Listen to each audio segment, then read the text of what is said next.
लक्ष केंद्रित होण्यासाठी आधी मन आणि मग शरीर शांत होणं फार महत्वाचं आहे. पण आपण किती सहज म्हणत असतो ना, शांत बस, लक्ष दे आणि एकाग्र हो.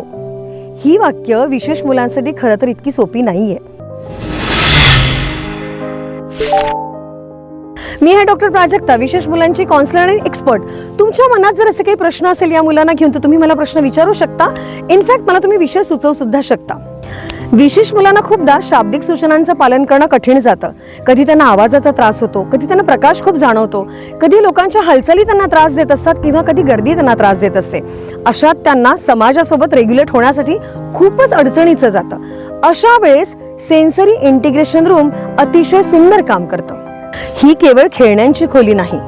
इथे वेगवेगळ्या प्रकाश, आवाज, स्पर्श, हालचाल, बॅलन्स आणि बॉडी अवेअरनेस यासारख्या सेन्सरी एक्सपिरियन्सेसच्या माध्यमातून मुलांना त्यांच्या शरीराच्या आणि वातावरणाच्या संवेदना समजून घेण्यास मदत केली जाते. तर कधी टॅक्टिकल ऍक्टिव्हिटीज त्यांचं लक्ष एखाद्या कृतीकडे वळवू शकते, कधी बॅलन्स ऍक्टिव्हिटी शरीराची जाणीव वाढवू शकते आणि कधी फक्त काही वेळ शांत, नियंत्रित सेन्सरी एन्व्हायरमेंटमध्ये राहणंही त्यांना महत्त्वाचं ठरू शकतं. जेव्हा सेन्सरी सिस्टीम अधिक व्यवस्थित रेग्युलेट होतं, तेव्हा मुलाला पुढील ऍक्टिव्हिटीमध्ये सहभाग घेणं आणि लक्ष केंद्रित करणं काही प्रमाणात सोपं होऊ शकतं.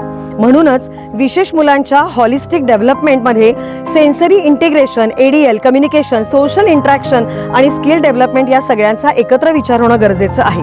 प्रा फाउंडेशन मध्ये आमचा प्रयत्न असाच आहे, मुलाला बदलण्याचा नाही तर त्याच्या क्षमता समजून त्याच्यावर काम करण्याचा. सेन्सरी इंटिग्रेशन रूम हे विशेष मुलांसाठी वरदानच आहे.